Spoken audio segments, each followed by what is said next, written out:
Danger, these monkeys honk loudly and their nose gets red. Wow, I didn't know that. But before Monkey could answer, the room started to shake. Elephant was stomping his feet and flapping his ears. I'm afraid of fire trucks, he cried. Now let's simmer down, said Miss Mingo. I know a fire can be scary. Just thinking about it, we want to hide behind my friends, but I know I have to follow the rules when there's danger. So today we have a visitor coming that will teach us how to be prepared for safety. And at that moment, a very big bear entered the room. Everybody see that big bear?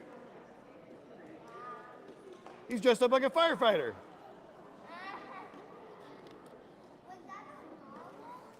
Good morning, he roared. Snake hissed loudly and puffed up his body as much as he could.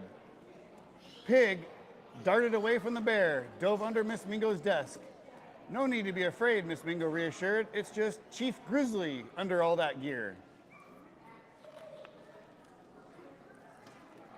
The chief removed his mask. See, he's just a normal bear. Firefighters need to wear all this gear to be well protected. It's called our turnout gear. Frog said proudly that it can weigh up to 70 pounds. Anybody know what 70 pounds is? Is that how much you weigh? More than 70 pounds? Wow. It didn't take long for the class to warm up to Chief Grizzly. What do you do when the smoke detector sounds? Asked the class. Get out and stay out, yelled Frog. Right again, said Chief. Does anyone know what to do if your clothes catch on fire? Does anybody know what to do if your clothes catch on fire? Very good. Stop, drop, and roll. So you stop, you drop, and you roll around. Very good. Miss Mingo promised Chief Grizzly that they would work on their technique. On Tuesday morning, Miss Mingo explained that sometimes soon there will be a fire drill. When? Asked the narwhal. I don't know, asked Miss Mingo, but don't worry, we will practice and we'll be ready for when it comes. She listed the steps as they would go. So we stop everything that we're doing for a fire drill.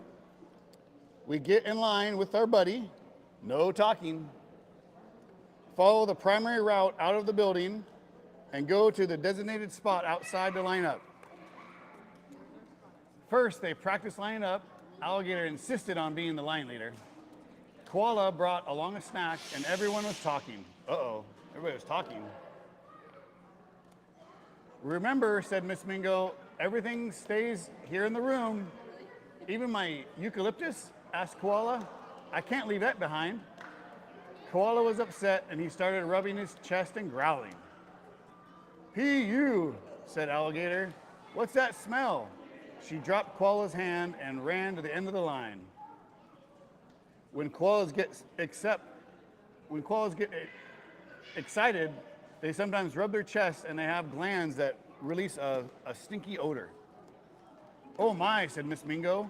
Opening up a window, why don't we practice some more outside? Today we will take primary route to get outside. So this is their route. They're in this class, and they need to go all the way down the hallway to the outside. Miss Mingo said as they left the room, that's the most direct way out of the building. The second route, Frog announced, is just another way we can get out. Miss Mingo gave him a nod. There's lots of ways to get out of the class. Finally, Miss Mingo's class made it to the meeting spot outside. Miss Mingo called each student by name. When Panda didn't answer, she scanned the schoolyard. It didn't take long for Miss Mingo to spot him wedged next to a tree, all curled up. Oh, look at Panda. He's up in the tree. Panda, why aren't you in line? I'm scared, Panda said. What if I'm all alone in the bathroom when it goes off? No one will be left behind. The teachers and the firefighters will check the whole school until they'll tell us when it's safe to go back inside. On Wednesday, Miss Dill, the lunch monitor, came to eat with the class while Miss Mingo ate in the teacher's lounge. Suddenly, a loud sound ripped through the classroom. "Excuse me," said Hippo, whipping his nose. "It's a fire drill," yelled the cockroach. No, no, no, it was just a sneeze. Wow, hippos must have loud sneezes. Giraffe was so frightened that he tipped over his chair. "Stop everything, please," Miss Dillo said. Cockroach was hissing loudly, which made the centipede mad. The book or the centipede? Oh, okay. "Stop," Hippo yelled. "It isn't a fire drill. It's a real fire," Alligator screamed. Miss Dillo rolled herself into a ball. Alligator thrashed her tail wildly. Thwack! Oh no! She hit Miss Dillo with her tail. Everyone stopped to watch Miss Dillo fly across the room right into Hippo's mouth. Pelican smacked him on the back and popped Miss Dillo out. She rolled out of the classroom just as Miss Dillo returned from lunch. "Mercy me," Miss Mingo cried.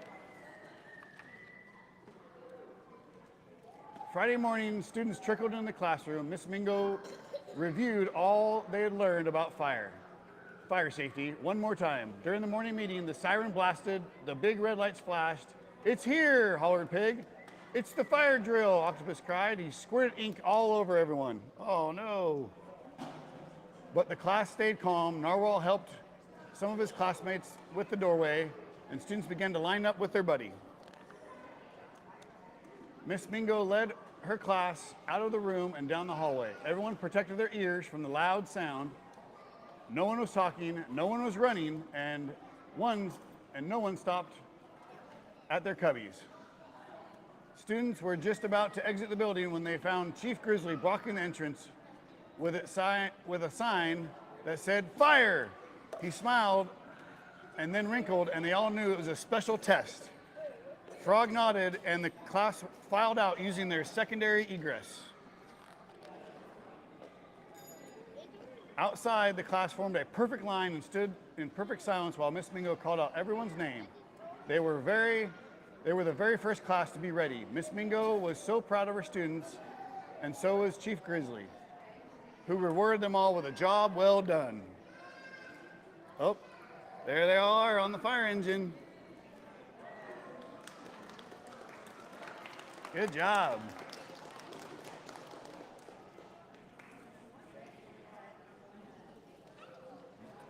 Not sure who's next. I think it was a police officer who was supposed to go.